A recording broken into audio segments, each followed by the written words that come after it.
a United States military police sergeant wrapped his hand around the collar of an Australian warrant officer, Class 2, on a sweat-soaked street in Vung Tau in 1968, shoved him against a stucco wall, and snapped handcuffs onto his wrists in full view of a dozen Australian soldiers who stood frozen in the humid night air. The Australian did not swing. He did not curse. He did not pull against the restraints.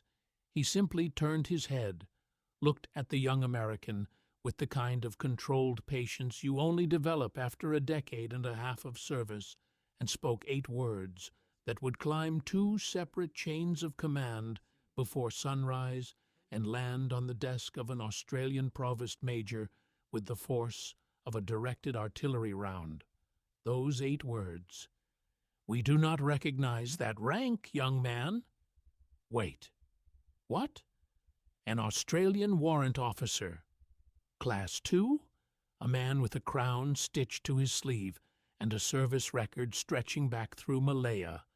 A man who had been commanding Montagnard strike companies in conditions that would make most soldiers fold, just got put in handcuffs by a 23-year-old American sergeant who had been in country for perhaps 4 months? And the U.S. military police genuinely believed they had the authority to do it? Oh, this story gets so much stranger than you think, because what those 8 words set in motion, the jeep that screamed through darkened streets, the red-faced Australian major who arrived at a military police station and unleashed himself on a desk sergeant in language that could dissolve paint, the classified memorandum that circulated to every American provost marshal in Vietnam in the weeks that followed. None of it would have been necessary if anyone in the United States Army had bothered to spend 40 minutes reading a single page of Commonwealth rank doctrine. One line in that eventual memorandum summed up the entire catastrophic institutional failure. 11 words that were equal parts apology and confession.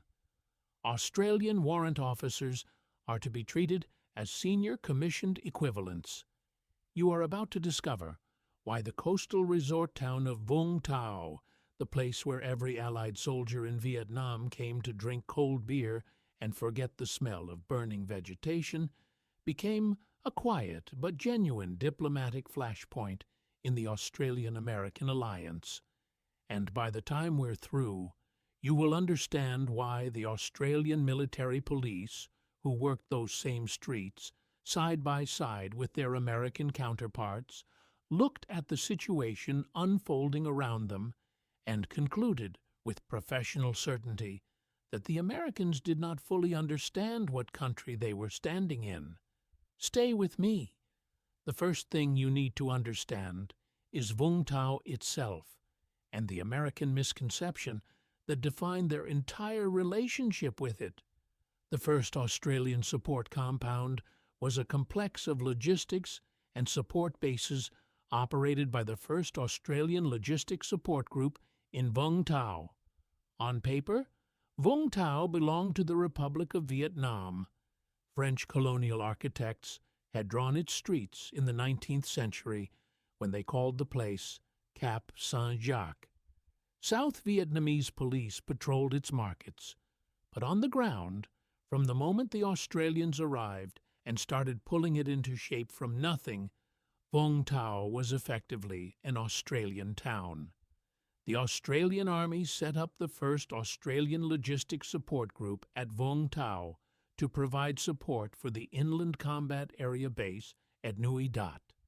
Formally established in early April 1966, over the next 5 years it became a major base, providing a range of support services and facilities, and serving as a home away from home for thousands of personnel. The Australians hadn't inherited a functioning facility. They had scraped one out of the ground with their bare hands. In the first half of 1966, few on-site supplies were readily available. Personnel scrounged spare parts and old tents from a rubbish pile left by American units, and repair and maintenance jobs were carried out while sitting on used supply pallets. Tents had to be carefully fastened, lest they collapse into the side of a sand dune. From that unpromising beginning on the shifting dunes of Back Beach, the Australians built something that became the logistical spine of their entire Vietnam commitment. The 100-bed hospital was the main facility supporting the 1st Australian Task Force, while the nearby U.S. 36th Evacuation Hospital was available to provide specialist services. Within the compound was the Peter Badco Club, the one ATF in Country Rest and Recreation Center, named for Peter Badco, posthumous recipient of the Victoria Cross. The Peter Badco Club, named for Major Peter Badco V.C., provided recreational facilities, including the Harold Holt Memorial Pool, where men could cool off in the tropical heat. The beach nearby, with its surf life-saving club, hosted inter-unit competitions. The gymnasiums, the postal unit processing thousands of letters each week, the RAAF transport operation that everyone called Wallaby Airlines, all of it Australian. Americans came through Vung Tau by the thousands. During the Vietnam War, Vung Tau was used as an in-country rest and recreation center for U.S. forces. The U.S. 36th Evacuation Hospital operated there. American aviation units used the airfield. At any given moment in 1968, there were probably more American soldiers moving through Vung Tau than Australian soldiers. But Vung Tau was not an American base. It was the tail of the 1st Australian Task Force, and that tail wagged its own dog. The port, the hospital, the Badco Club, the provost presence that actually kept drunk soldiers from dismantling the town on Saturday evenings, that was Australian. Vung Tau was also popular with the Americans, and large numbers of Australian and American servicemen patronized the numerous bars and cafes in the town. Military police and naval shore patrols monitored the curfew and regularly visited the various drinking holes to rescue or restrain servicemen when necessary. This is the setting. Now you need to understand the rank system, because without that, nothing that follows makes any sense. The word warrant officer does not carry the same meaning in the Australian Army that it carries in the United States Army. The two ranks share a name. They share almost nothing else, and that difference was the fuse that had been burning quietly under the Australian-American relationship in Vung Tau for 2 years before 1968. Warrant officers in the United States Armed Forces are considered specialty officers and fall in between enlisted and commissioned officers. U.S. warrant officers also have their own tier and pay grade. In the Vietnam era, the vast majority of American warrant officers were helicopter pilots, men who had completed warrant officer flight training and earned the rank almost immediately upon qualification. Young men, often barely out of their teens, who wore the rank as a technical credential attached to a specific aviation skill. Record-breaking growth saw Army aviator warrant officers surge from 2,960 in 1966 to 12,000 by 1970, fueled by Vietnam demands, making them the largest single specialty. The American warrant officer rank was young, it was fast. It was, in the most literal sense, purpose-built for the helicopter war being fought across Vietnam. A 20-year-old American warrant officer climbing out of a Huey gunship at Nui Dat was essentially a junior officer who happened to fly for a living. An Australian warrant officer was something else entirely. The Australian Army has 2 warrant officer ranks, Warrant Officer Class 2 and Warrant Officer Class 1, the latter being senior in rank. All warrant officers are addressed as Sir or Ma'am by subordinates. These were not young men with recently acquired technical skills.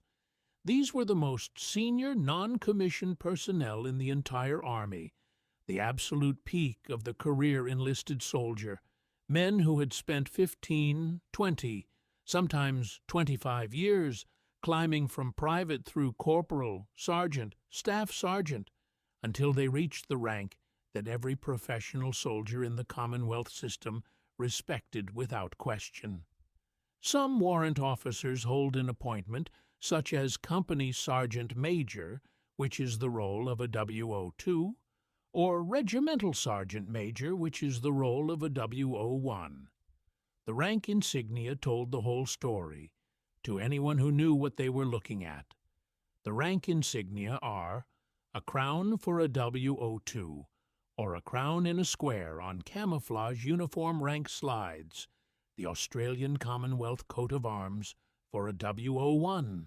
In 1968, that crown on a WO2's sleeve represented an institution, not a qualification. It represented the iron spine of the Australian Army, the keeper of discipline and tradition, the man whose judgment in the field was trusted above all others because he had earned that trust across decades of service. When young Australian lieutenants arrived at their first posting, fresh-faced from officer school, the warrant officer Class 2 who served as company sergeant major was not someone they commanded. He was someone who, in every practical sense, educated them. In Australia, the rank of warrant officer was extremely rare in the early days of the Australian Army.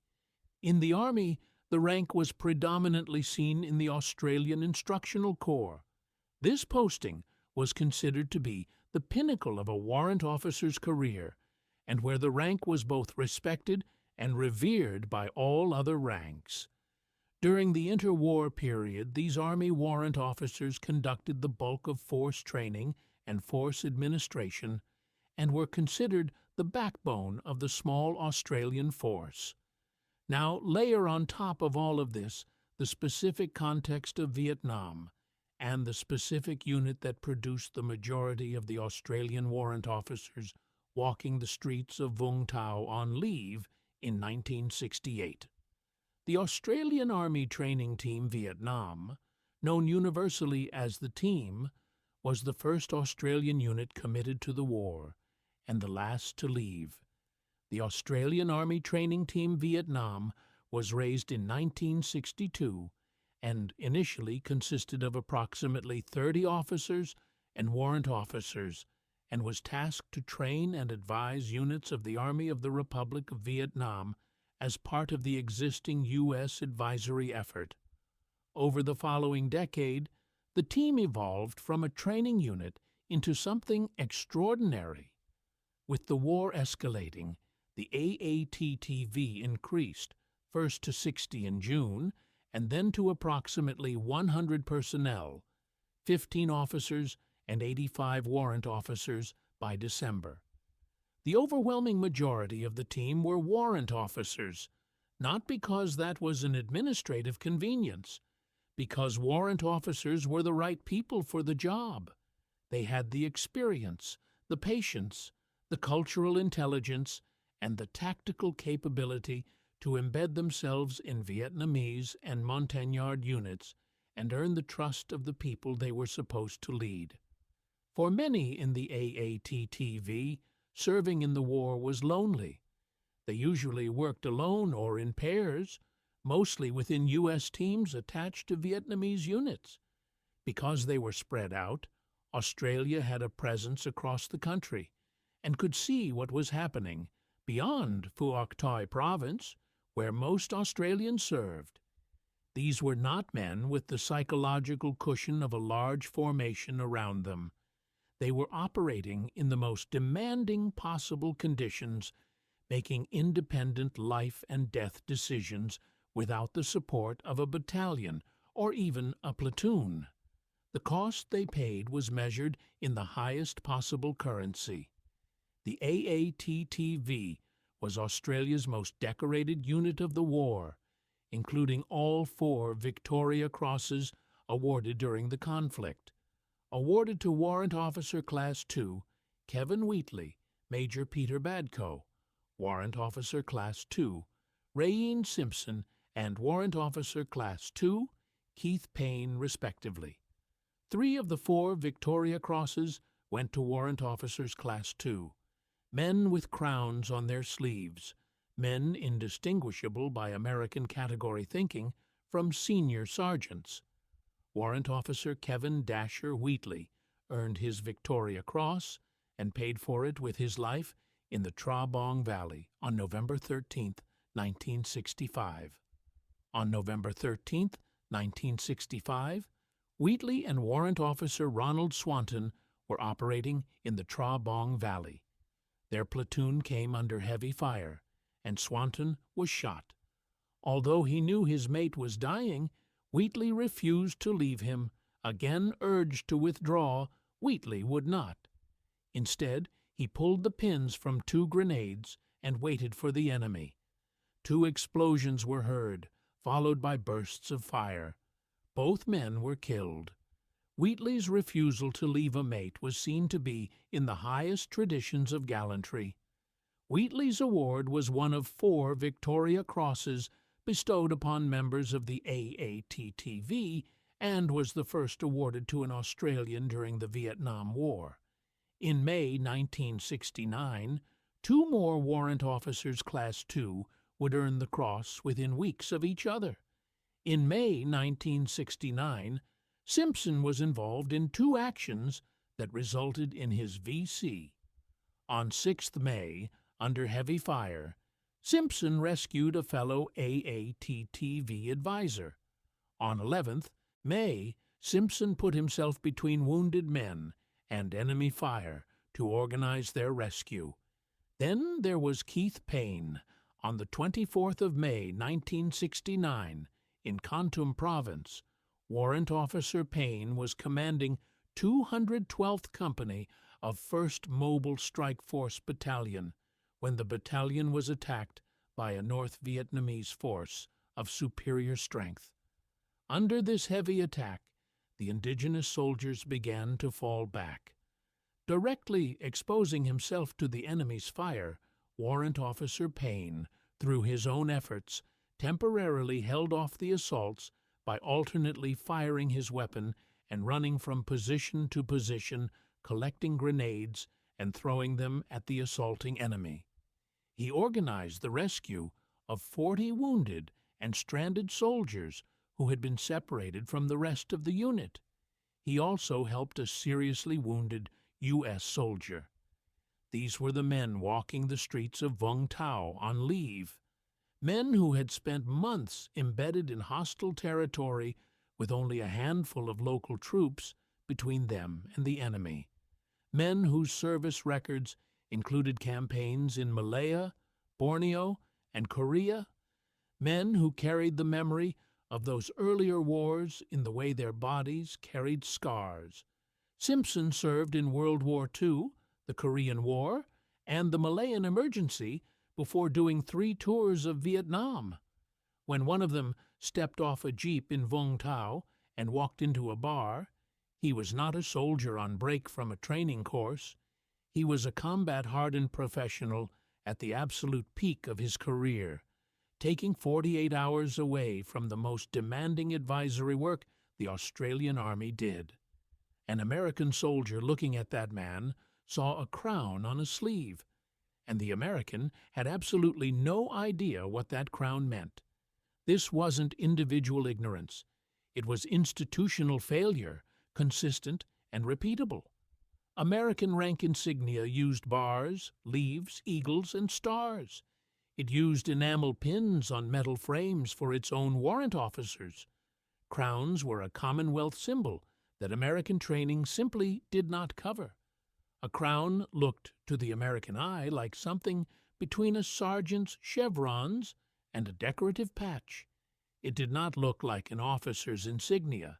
It certainly didn't look like the kind of authority that demanded deference.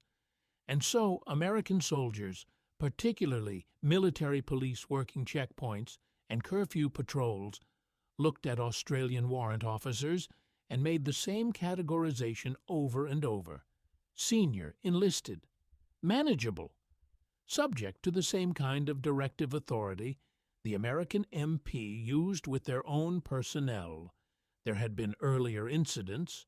They had been handled through private correspondence, through mild protests lodged through official channels, through memoranda that were written and presumably filed. But the underlying problem, the systematic failure of American training to account for Commonwealth rank structures, was never addressed. And so the incidents continued, and the resentment they generated in Australian circles grew with each one, quiet and professional and deeply felt in the way only professional soldiers can feel, a slight against their institutional dignity.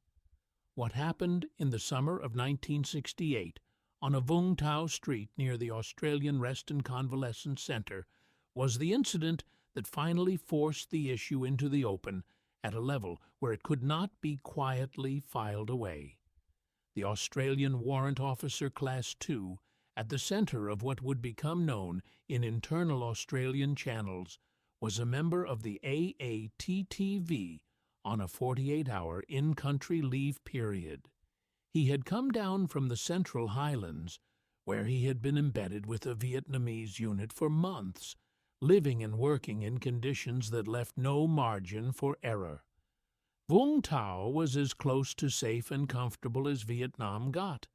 He was walking back toward the Rest and Convalescence Centre with a group of Australian infantrymen, young soldiers from 4th Battalion Royal Australian Regiment on leave from Nui Dat, moving at a brisk pace as curfew approached. A joint military police patrol pulled up alongside them.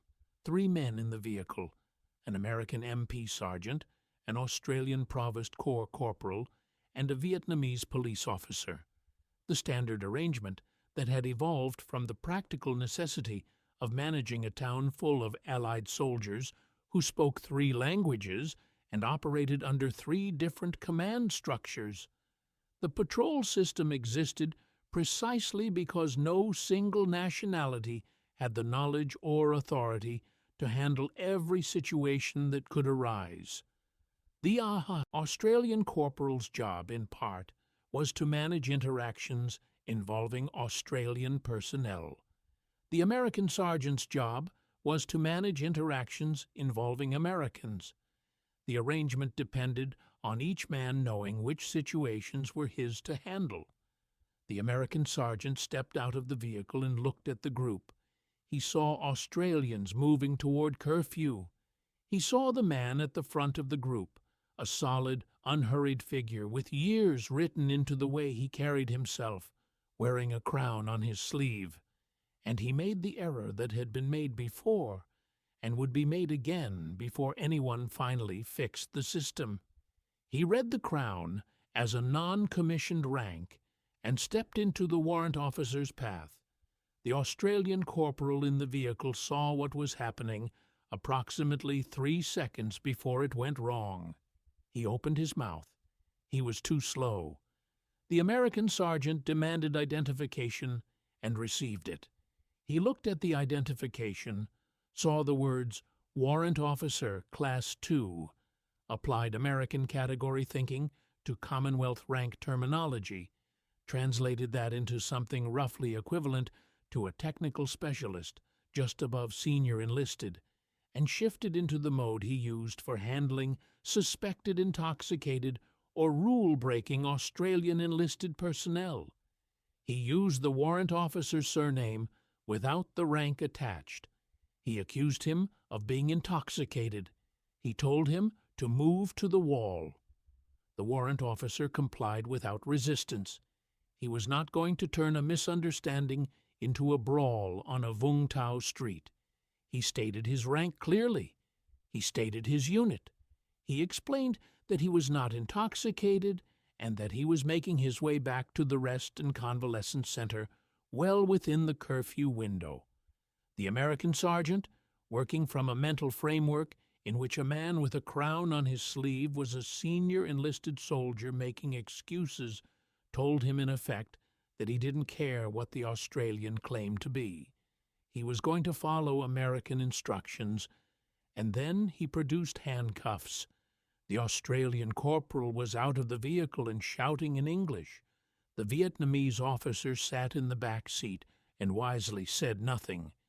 The infantry soldiers who had been walking with the warrant officer stood in a frozen semicircle watching something happen that none of them had a procedure for. The warrant officer did not resist. He turned his head, looked at the American sergeant with an expression that multiple witnesses would later describe as exhausted patience rather than anger, and spoke his 8 words. "We do not recognize that rank, young man." The handcuffs clicked shut.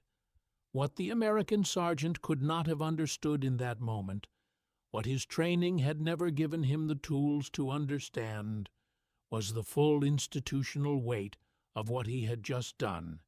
He had not arrested a mouthy senior sergeant.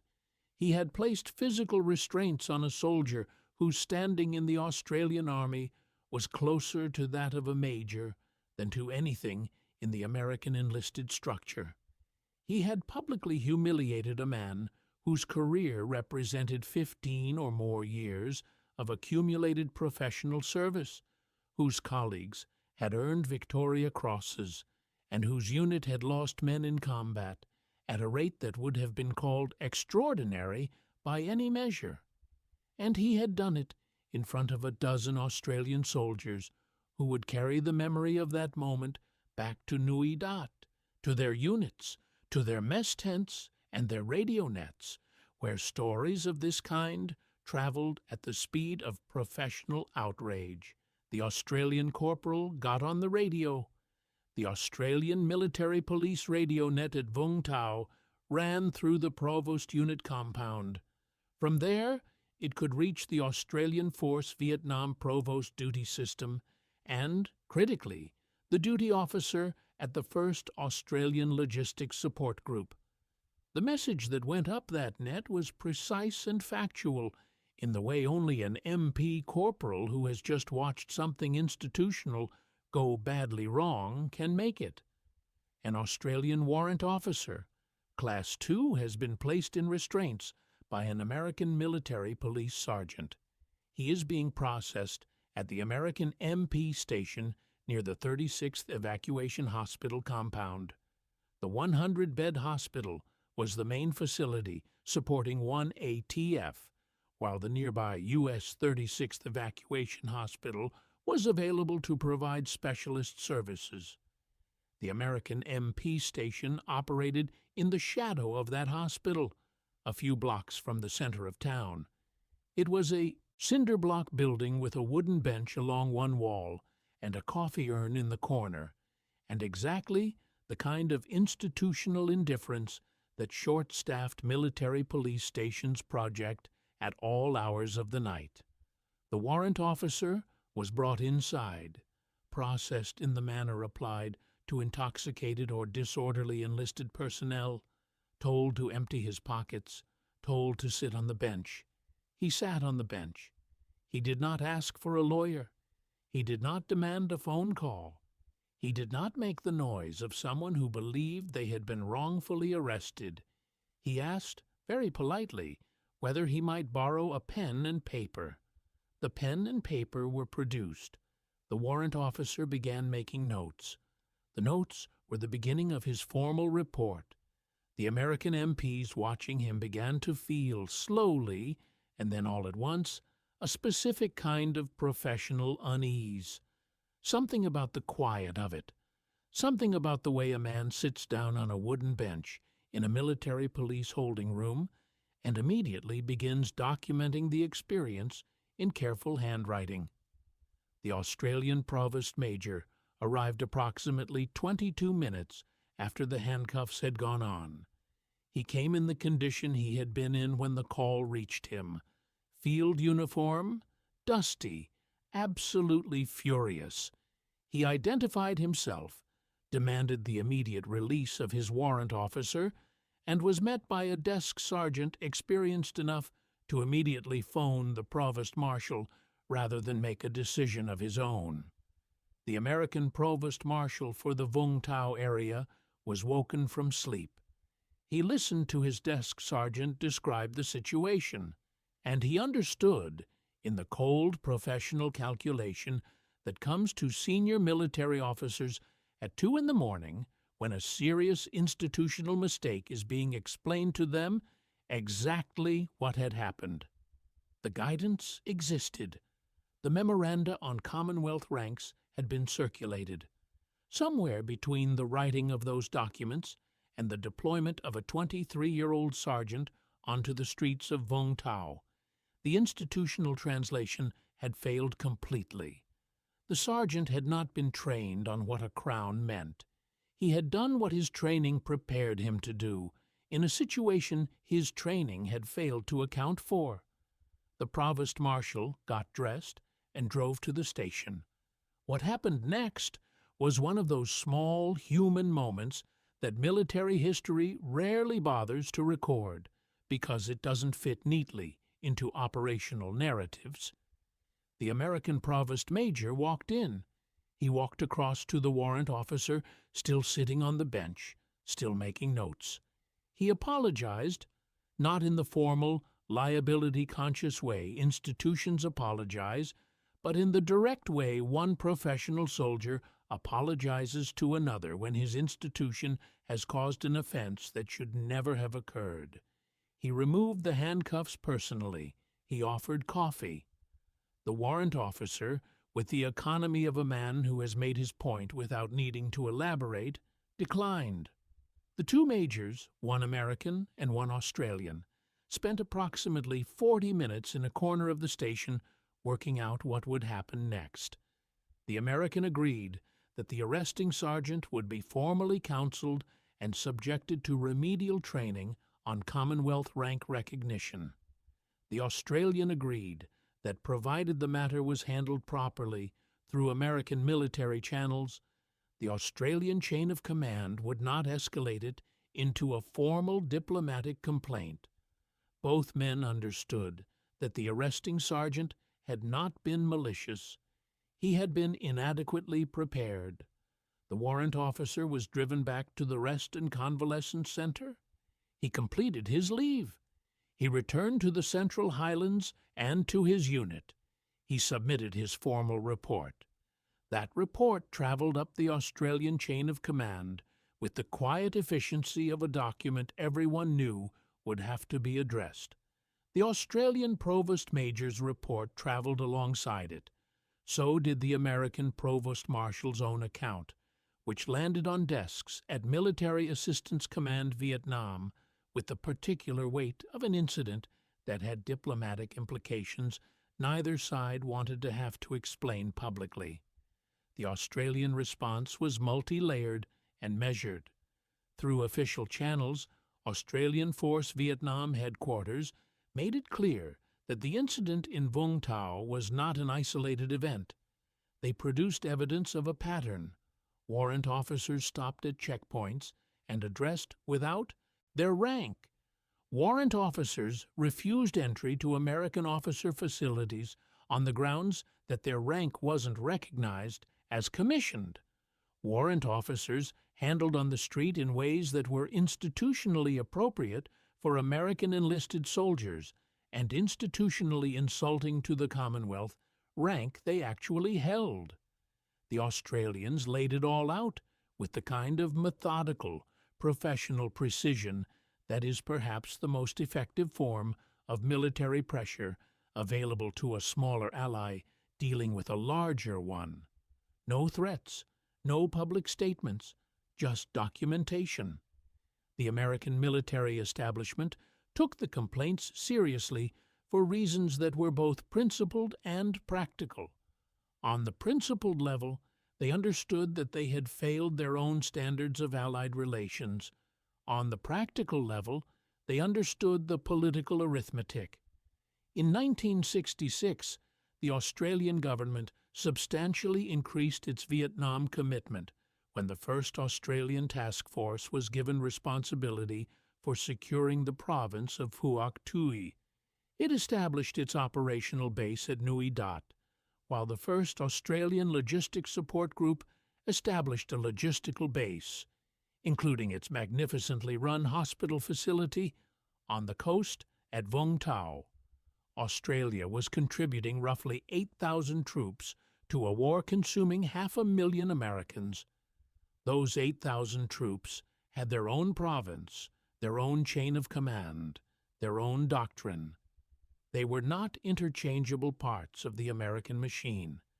They were a separate Allied force whose continued engagement depended in part on the Australian government in Canberra being able to defend that engagement to an increasingly skeptical Australian public. Diplomatic incidents involving the mistreatment of Australian senior soldiers in the streets of a Vietnamese port town were exactly the kind of story that could become a political problem in Sydney and Canberra within 48 hours. American authorities acted. In the weeks following the Vung Tau incident, Military Assistance Command Vietnam issued revised guidance to American provost marshals across the country.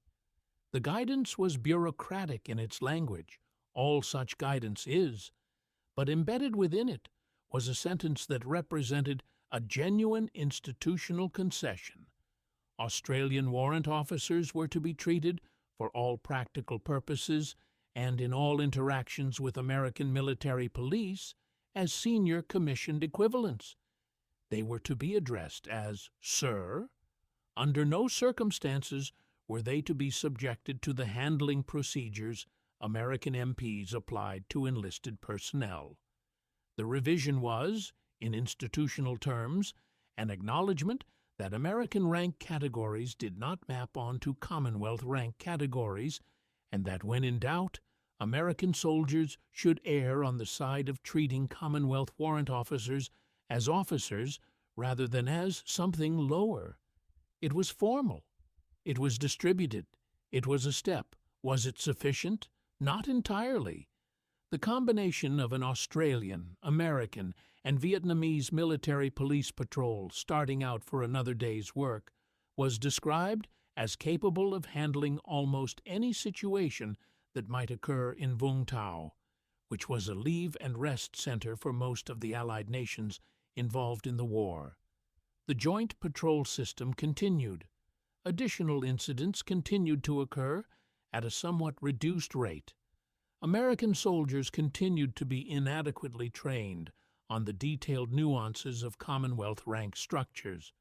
The memorandum fixed the formal guidance without entirely fixing the cultural knowledge gap that produced incidents in the first place. What the revised guidance did do was establish a baseline below which American institutional behavior toward Australian warrant officers could not fall without a formal paper trail explaining why someone had ignored standing orders. That was not nothing. In military bureaucracies, clear standing orders change behavior even when cultural understanding lags behind. For the Australian military police working Vung Tau, the lesson from the incident hardened into something approaching informal doctrine. Australian MPs deployed there came to understand that part of their operational responsibility was protecting Australian personnel from the well-intentioned but poorly calibrated actions of their American counterparts. Australian corporals working joint patrols learned to watch American MPs carefully whenever Australian soldiers were involved in any interaction, to intervene early, to use the radio aggressively, to get Australian authority into the situation before it could escalate into something that required the involvement of a senior officer in the middle of the night. This was exhausting, patient, invisible work. It happened on dozens of street corners across Vung Tau over the years of the Australian commitment, and almost none of it appears in any official record because it succeeded, because the corporal in the Land Rover got there in time, or said the right thing, or positioned himself between the American sergeant and the Australian soldier at the right moment. The incidents that didn't happen because an Australian provost corporal anticipated them and intervened don't have after-action reports. They just didn't happen. The broader story, the one the Vung Tau incident fits inside, is a story about what it costs to be the smaller partner in a large alliance, and about the specific kind of professional dignity that military institutions carry on behalf of the people who serve in them.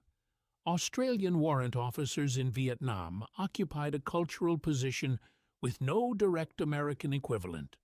This posting was considered to be the pinnacle of a warrant officer's career, and where the rank was both respected and revered by all other ranks. They were not technical specialists.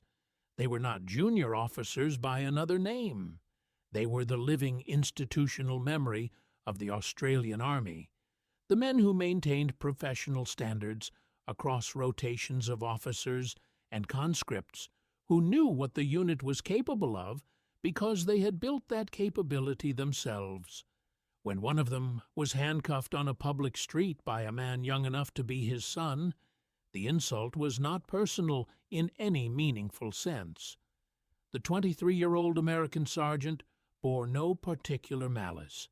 He was operating exactly within the parameters of the training he had been given. The insult was structural. It was the Australian professional military tradition reduced by the ignorance of a foreign training system to something indistinguishable from a rowdy private.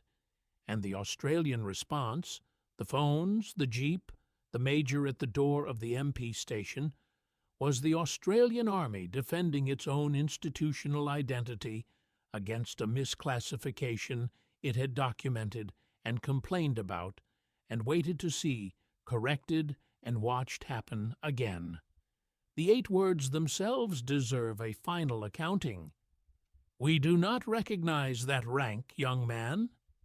7 of those words were a precise statement of institutional position. The speaker was not claiming personal uniqueness or demanding special treatment. He was informing the American sergeant that the rank category the American was applying, the implied category of a manageable, deferential enlisted man, did not correspond to any rank structure the Australian Army acknowledged. He was saying, "You are operating in a system that doesn't describe me, and in that gap between your system and mine, there has been an error." The 8th word, the young man at the end, was something else. It was a teacher's word. It was the word of a man with 15 years on the person he was addressing, spoken without contempt, but without any pretense of equality either. It named the asymmetry of experience without needing to escalate into anger. It was, in its compressed way, exactly the kind of communication that Australian warrant officers were trained and selected and trusted to perform. The situation was wrong. He said so with 8 words. Then he sat on the bench and waited for the institutional machinery to correct itself. A total of 1,009 men served with the AATTV over a period of 10 years, consisting of 998 Australians and 11 New Zealanders. The overwhelming majority of them were warrant officers. It is believed to be the most decorated Australian unit to serve in Vietnam.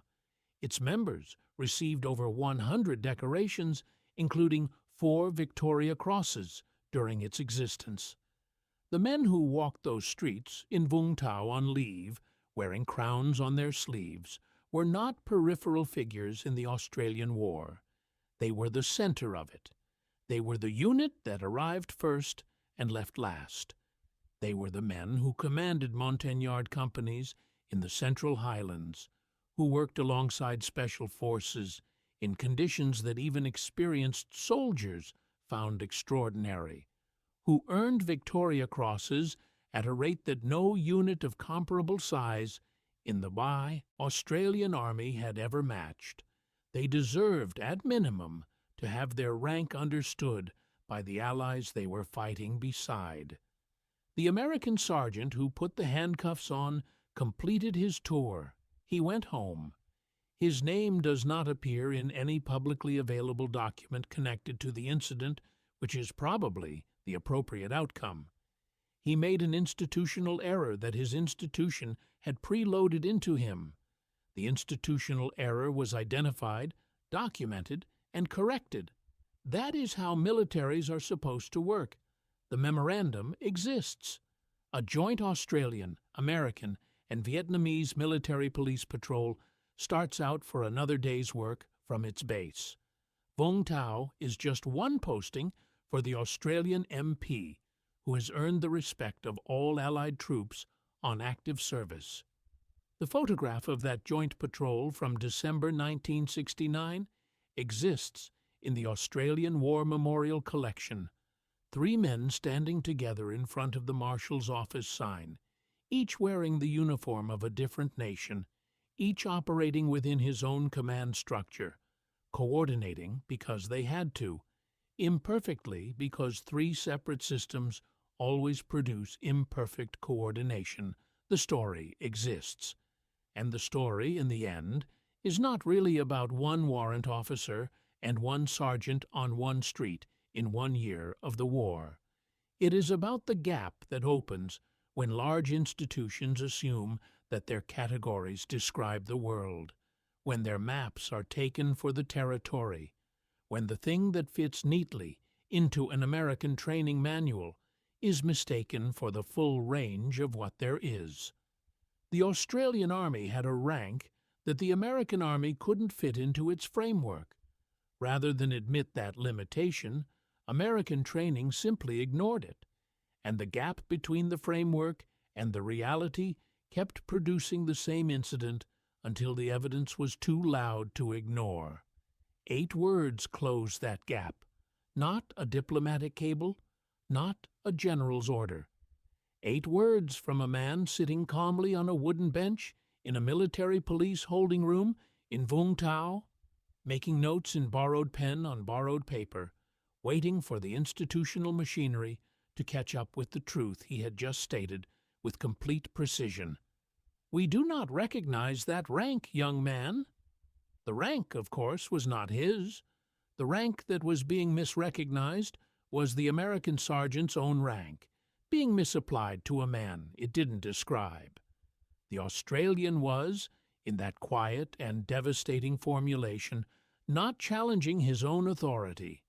He was declining to accept the American's authority over him, declining it politely, with full awareness that the physical situation was not in his favor, but declining it absolutely and without any indication that he intended to change his position. The handcuffs clicked. The radio went out. The jeep arrived. The apology was made. And somewhere in the Central Highlands, a Vietnamese unit waited for their Australian advisor to return from leave and resume the patient. Dangerous work of keeping them alive and capable in a war that was still years from over.